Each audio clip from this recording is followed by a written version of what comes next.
ಆಡಳಿತ ಪಕ್ಷ ಮತ್ತು ವಿರೋಧ ಪಕ್ಷಗಳ ನಡುವೆ ಆರೋಪ ಪ್ರತ್ಯಾರೋಪಗಳು ನಡೀತಲೇ ಇರ್ತವೆ. ನೂರಾರು ಕೋಟಿ ಅವ್ಯವಹಾರ ಮಾಡಿದ್ದಾರೆ ಅಂತ ಒಬ್ಬರ ಮೇಲೊಬ್ಬರು ಆರೋಪ ಮಾಡ್ತಲೇ ಇರ್ತಾರೆ. ಈಗ ಮತ್ತೆ ಬೆಳಗಾವಿಯಲ್ಲಿ ನಡೆಯುತ್ತಿರುವ ವಿಧಾನಸಭಾ ಚಳಿಗಾಲದ ಅಧಿವೇಶನದಲ್ಲಿ ಕೋಟಿ ಆರೋಪ ಸದ್ದು ಮಾಡಿದೆ. ಆರೋಪ ಮಾಡಿದವರ ವಿರುದ್ಧವೇ ಆರೋಪ ಹೊತ್ತವರು ವಾಗ್ದಾಳಿ ನಡೆಸಿದ್ದಾರೆ. ಹಾಗಿದ್ರೆ ಏನಿದು ಆರೋಪ? ಯಾರ ಮೇಲೆ ಆರೋಪ ಬಂದಿದೆ? ಬನ್ನಿ ನೋಡೋಣ. BY ವಿಜೇಂದ್ರ ವಿರುದ್ಧ ಕಾಂಗ್ರೆಸ್ ಮಾಡಿರುವ 150 ಕೋಟಿ ಆಫರ್ ವಿಚಾರಕ್ಕೆ ಇದೀಗ ಬಿಗ್ ಟ್ವಿಸ್ಟ್ ಸಿಕ್ಕಿದೆ. ಅಂದಹಾಗೆ ಕಳೆದ ಶುಕ್ರವಾರ ವಕ್ಫ್ ವಿಚಾರವಾಗಿ ಸದನದಲ್ಲಿ ನಿಯಮ 69ರ ಅಡಿಯಲ್ಲಿ ನಡೆದ ಚರ್ಚೆ ಸಂದರ್ಭದಲ್ಲಿ ಸಚಿವ ಪ್ರಿಯಾಂಕ ಖರ್ಗೆ ಗಂಭೀರ ಆರೋಪವನ್ನು ಮಾಡಿದರು.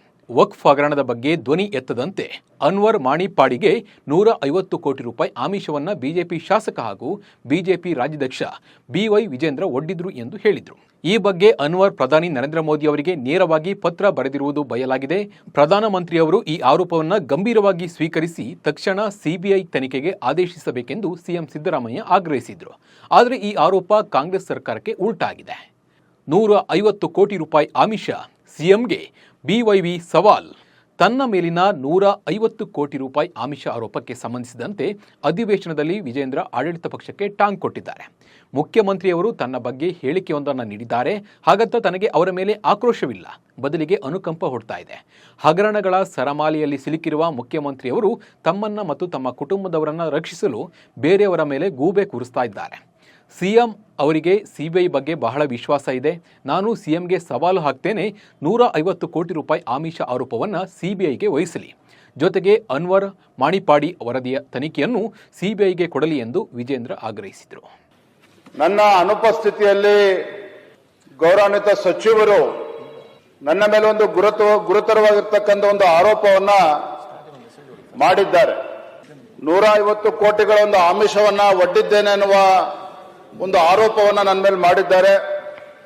ಅದನ್ನ ರಾಜ್ಯದ ಮುಖ್ಯಮಂತ್ರಿಗಳು ಸಹ ಅದನ್ನ ಪುನರುಚ್ಚಾರವನ್ನ ಮಾಡಿದ್ದಾರೆ. ಕಾಂಗ್ರೆಸ್ಗೆ ತಿರುಗು ಮಂತ್ರ ಹಾಕಿದ ಅನ್ವರ್, ವಿಜೇಂದ್ರ ನನಗೆ 150 ಕೋಟಿ ರೂಪಾಯಿ ಆಫರ್ ಮಾಡಲಿಲ್ಲ ಎಂದು ಅಲ್ಪಸಂಖ್ಯಾತ ಆಯೋಗದ ಮಾಜಿ ಅಧ್ಯಕ್ಷ ಅನ್ವರ್ ಮಾಣಿಪ್ಪಾಡಿ ಸ್ಪಷ್ಟಪಡಿಸಿದ್ದಾರೆ.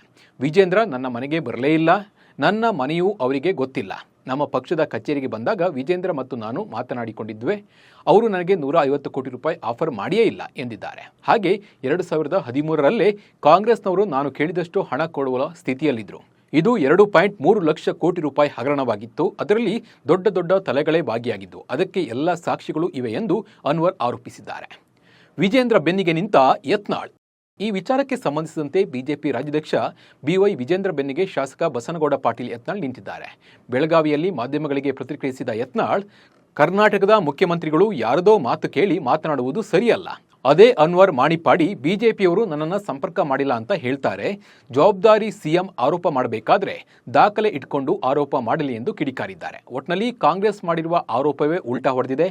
150 ಕೋಟಿ ರೂಪಾಯಿ ಆರೋಪಕ್ಕೆ ಈಗ ಬಿಗ್ ಟ್ವಿಸ್ಟ್ ಸಿಕ್ಕಿದ್ದು ಯಾವ ಹಂತಕ್ಕೆ ಹೋಗಿ ತಲುಪುತ್ತೆ ಕಾದು ನೋಡಬೇಕಿದೆ.